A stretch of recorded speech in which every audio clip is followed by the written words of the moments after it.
been about 3 weeks since my first trailer hitch was supposed to arrive from Advanced Auto Parts. And it arrived in a box that was beat to crap. It was terrible. It took about a week and a half to get it. The numbering on the box was correct. Hitch inside was incorrect. We had to return it to a store, even though I ordered it online. Then I ordered one online from U-Haul for in-store pickup. And I went all the way there to pick it up, an hour away in traffic. It's a 20-minute drive, and it's gonna take us about an hour. Yeah. Cool.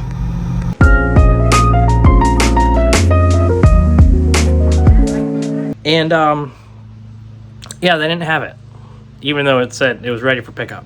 Guess what? They don't have one. I ordered it online, and they said they had one. Yeah.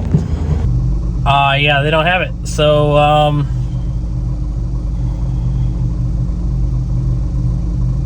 I just want a hitch for my Volvo, okay?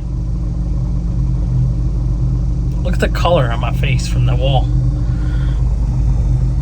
It's a Coca-Cola mural in Atlanta. Neat.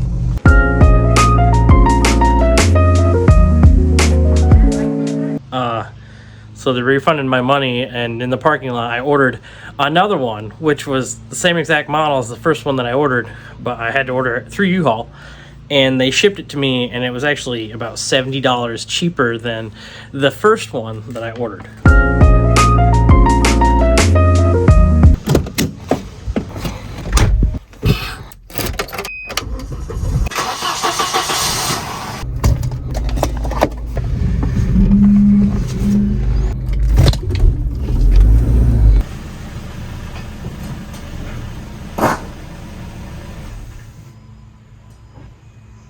Remember, kids, don't forget to hit record.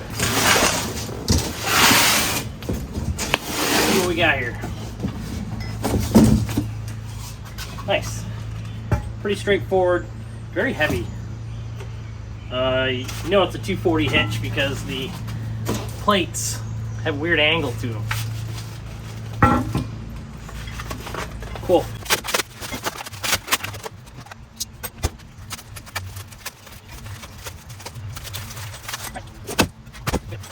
And of course, all your hardware. If you'll just join me at our workbench over here. Speaking of our hardware, let's open it up. Whew, that's quite a bit. 12207 or 12207. 12207? Whatever. You know what I mean? The all important sacred texts. Normally I don't, you know, listen to this kind of thing. I think I might pay more attention just for the sake of safety. I'm not sure what that word means, but we'll investigate later. The nice thing about this kit is it is exactly for a 240. Let's go ahead and get into this. It's worth noting that the hardware that they send you in this kit is incorrect. The two large bolts that go through the frame rail should be threaded the whole way. Otherwise, you get stuck on the welded nut that's in the bottom of the frame. And if you don't have the correct hardware, then you can't properly tighten the bolts down. Otherwise, you start crushing the frame rail.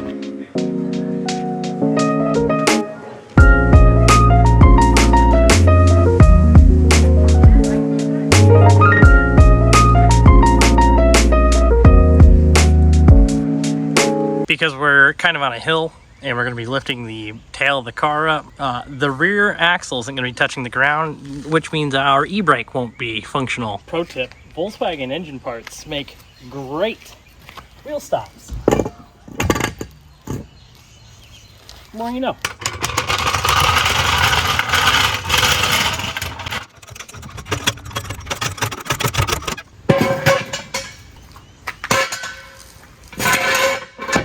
And because we're not barbarians, throw yourself a nice comfortable blanket down on the ground. I recommend using something like a moving blanket because that's what I have. Poking our heads up under the car here, you can already see where we are going to go through for our hardware. It's going to be there And then there, that's the factory mounting position. Makes it super easy.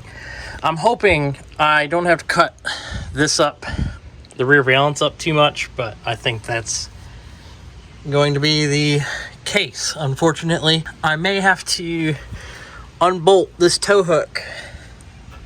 In fact, I'm fairly certain I do, so that I can get to my hardware, which means yeah, all that stuff has to come off. What I plan on doing is looking at this mount here. There's another one over there.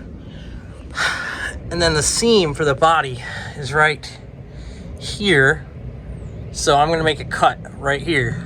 So that mount can keep that piece of trim over there. Same thing with the other side. Should give us plenty of space to get in here to install our hitch. 2 T25s or 27s. I think they're yeah, I don't know. 2 Torx screws. You get the idea. Pop them out. Then we got our 10s. Yeah. Yeah. Oops, sorry about that. I'm fairly certain these brackets all have to come off. And there is no putting that piece of valance back on there. So I guess we're just going free willy. The 14s came out super easy, but I still have this hook that's connected to the exhaust hanger. Have to grab a wrench to try to undo that, but it's loose at least. I know. You know, we didn't say, yeah, it's an 18 millimeter, okay? I may have had to figure that out for myself. Cool. A little bit of life advice before you cram it in there and send her home with the impact, that is. Get your small hardware, or your smaller hardware. It's just as big as everybody else's. Get it in there and make sure the threads are clear before you start doing anything else. You may need to chase those like I need to with a tap, just to clear out all the undercoating that's in there. Yeah, well, they're all clear. We'll let you in on a little secret. I put it in for now using the old yoga stretch. You got one foot up there and then hand over here, and you can hold this up pretty easily. I've got everything loose right now on this side. I still have the 17s to put in on the other side. Pretty easy install. Just frustrating about the hardware situation. If you got this size bolt that's threaded all the way, you'd be all right. It's on. Okay, we'll revisit this, or maybe not. But the point is, get the right hardware for that guy. If you're having trouble getting the 17s in place, try running in one first without the lock washer. Run one in like that, because the lock washer adds a lot of thickness to it, to hold it in place without the lock washer on. So it's just the bolt and the flat washer. Run it in so that it holds your hitch up in place, and then put in your lock and flat on your bolt to pin it in the right spot, and then take this guy back out, throw your lock washer and your flat back on it, send her home. Everything's looking good under here. Oh yeah, I should probably tighten that down. Maybe that one too. Well, there you go. It's in. Everything's torqued to spec, as I always do with everything. As for the trailer wiring, you'll need to buy some sort of repeater. You clip it into your taillights so that whenever you turn a signal on or something, it doesn't make the bulb out light flash on your dashboard.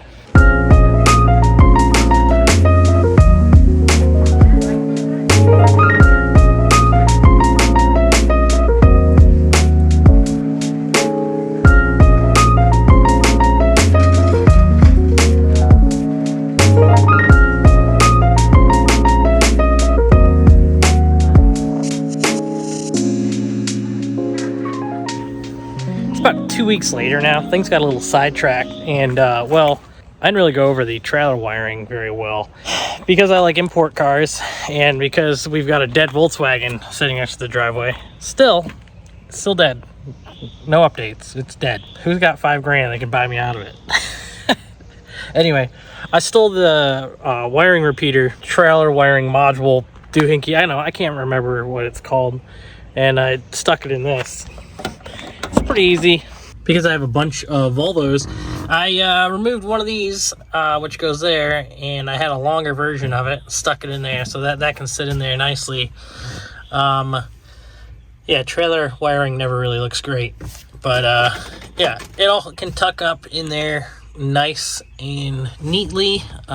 Then you can run the trailer wiring, the pigtail for the trailer harness, up underneath, and then you have your harness. Just plop it out of the car whenever you need it. Of course, I have my hitch in a bag because grease, it's one of those many things you can do to keep your 240 nice and clean. A bit more about how this unit works. It takes a 12 volt source. I ran a wire all the way to the fuse box so that I have switched 12 volts on a fuse. For whatever reason, this company uses black as their 12 volt source. Oh, that should probably be clipped. That's a very bad thing to do. When I hooked this up, I hooked it up backwards, and I think I melted one of my taillights. So I've got to replace that. But what happens is this receives a constant 12 volts when the key is on, and then each one of these wires goes to either your brake, your left turn, your right turn, or your running lights. This will see what's happening and then send it out to your trailer. So that will prevent your Volvo from seeing that it's got voltage drop or a different resistance than it's expecting, and it will prevent your bulb out indicator on your dash. Another note before I put this all back together, you do not have to run a wire all the way to your right side taillight. Your right turn signal is actually this blue wire.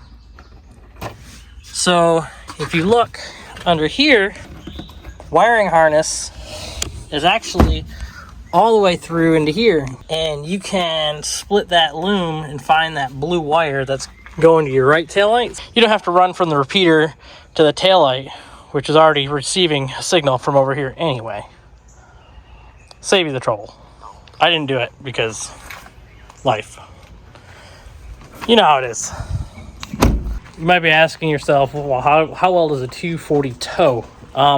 It's not great. It's just as slow as it normally is, just slower. I'd like to thank you for stopping by the channel and hanging out while we mess around with this trailer hitch. It took me about 3 hours to do just the hitch install due to messing around with the hardware. It is what it is. Thanks for stopping by. Leave a comment. Maybe like it. I don't know. See you in the next one. How about you get in your garage, you fix something, huh? Have a good day.